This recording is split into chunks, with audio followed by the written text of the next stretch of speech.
દાદાજીના birthday પર તને gift કેમ મળે? કોણે આપ્યું? આપ્યું નથી, મળ્યું છે.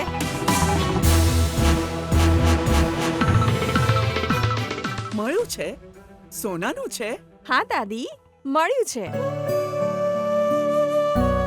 અનન્યા, તને આ ક્યાંથી મળ્યું? રસ્તા પરથી કાકી. ખબર નહીં કોનું હશે. આ ખોટું કહેવાય. આવી રીતે ના પહેરાયાનું. અરે બેટા, જ્યારે કોઈ વસ્તુ આવી રીતે મળી જાય ત્યારે એ જેની હોય એને શોધીને પાછી આપી દેવાની, કે પછી એ વસ્તુ ભગવાનને અર્પણ કરી દેવાય. પણ આ કડું તે પહેરી કેમ લીધું? ખબર નહીં કેમ દાદી, મને આ પહેરવાનું મન થયું એટલે હું સોનાની દુકાને ગઈ હતી. એમને કડાની કિંમત પૂછી તો એટલા પૈસા હું ભગવાનને અર્પણ કરીને આવી છું.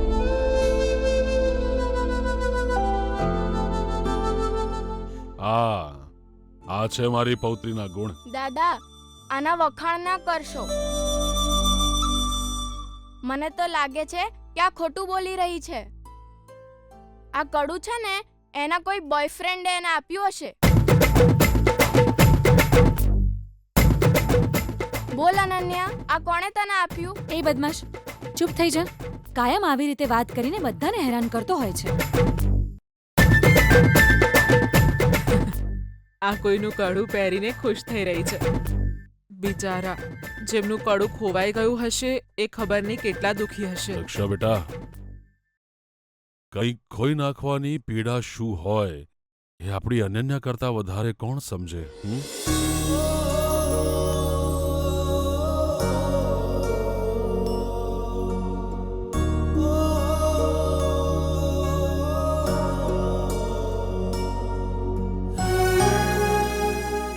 મારો દીકરો પ્રેમચંદ અને વહુ કલાવતી જ્યારે બંને એક્સિડન્ટમાં મરી ગયા ને, ત્યારે તો એકદમ નાની હતી આપણી આ અનન્યા. પિતાજી, આજે તમારો 75મો જન્મદિવસ છે. આજે તમે જૂની વાતો યાદ કરીને રડશો નહીં.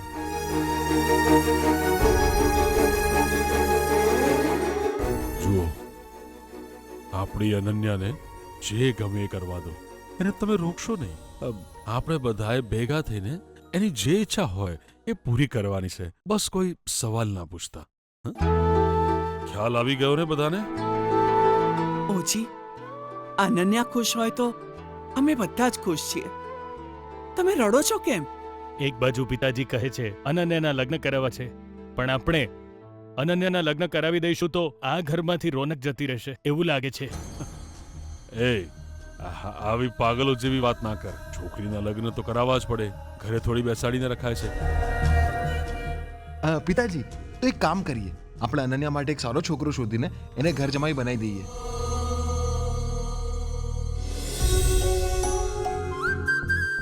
પણ શું? પણ શું?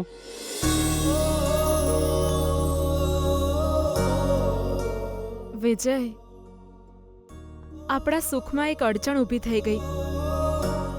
તારા અને તારા પરિવારના પ્રેમ માટે હું બિલકુલ લાયક નથી. હું એ બાબતે હારી ગઈ વિજય. આ તું શું બોલી રહી છે ગીતા?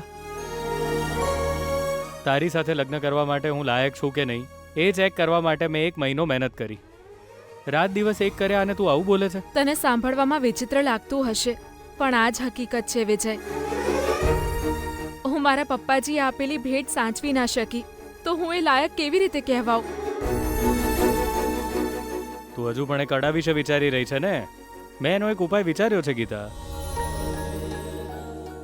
કેવો ઉપાય? અત્યારે તો એ કડું શોધવું મુશ્કેલ છે અને તારા હાથમાં એ કડું નહીં હોય તો આવી બન્યું. હવે ડુપ્લિકેટ કડું બનાવવું પડશે. એ જ એક રસ્તો છે. હવે આપણે એવું જ કંઈક કરીશું. હા, પણ એની ડિઝાઇન બહુ જ યુનિક હતી વિજય. એની કોપી કેવી રીતે બનાવડાવીશું? પહેલા આપણે બંને બેસીને ડિઝાઇન યાદ કરી લઈએ. ભગવાન કરે કોઈ ચમત્કાર થઈ જાય અને જેને એ કડું મળ્યું હોય એ સામે ચાલીને પાછું આપી જાય. એવું થઈ શકે વિજય? એ બધું પછી વિચાર. અત્યારે એક કામ કરીએ, ચલ ત્યાં બેસીને ડિઝાઇન યાદ કરીએ. હા,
કન્ફર્મ.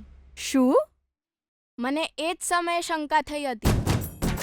કાલે જ્યારે દાદાએ તને પૂછ્યું કે કોઈ છોકરો તને પસંદ છે, ત્યારે તો તું એકદમ શરમાઈને ત્યાંથી જતી રહી હતી ને.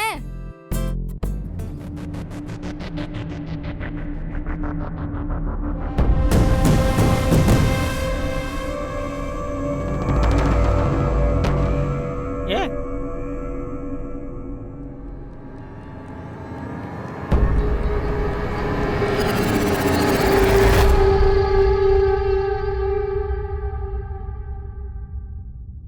આ બધું શું છે? હું છે એ જ કહું છું, આવું રાખત કેવી રીતે હતું?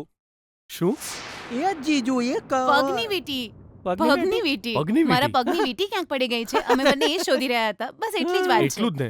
હા ઘરમાં ચકુ છે એને કહી દેવું જોઈએ ને, કે પછી આટલા બધા નોકર છે એમને કહી દેવું જોઈએ? હા હા કહી દઉં છું. સારું ઠીક છે, તમે જઈને આરામ કરો. તમે થાકી ગયા છો. આરામ?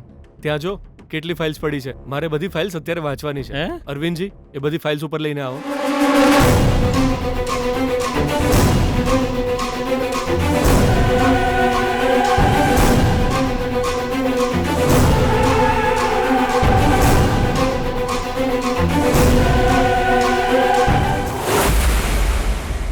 હે બદમાશ, શું કરી રહ્યો છે તું?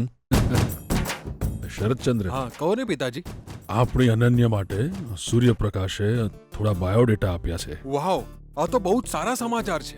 અનન્યાને પણ કહી દઈએ, હું અત્યારે જ એને બોલાવું. અરે ઉભો રે બેટા, આટલી ઉતાવળ ના કર.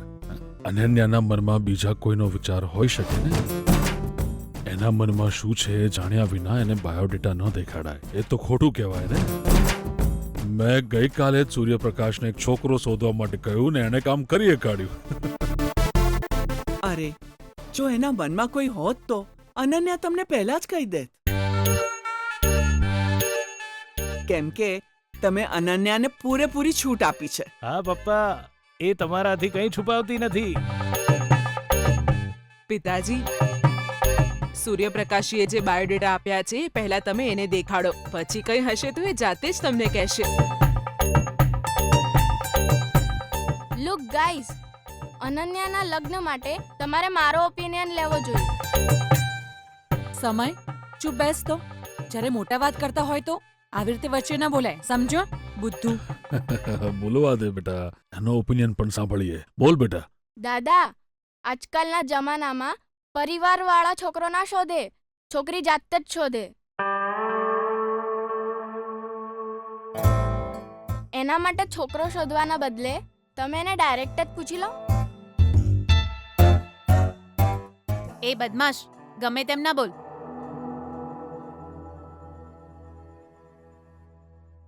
અનન્યા,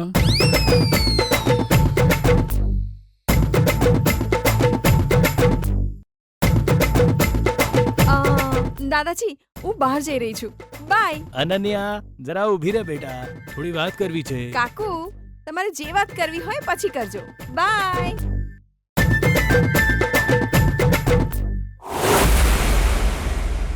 એ એ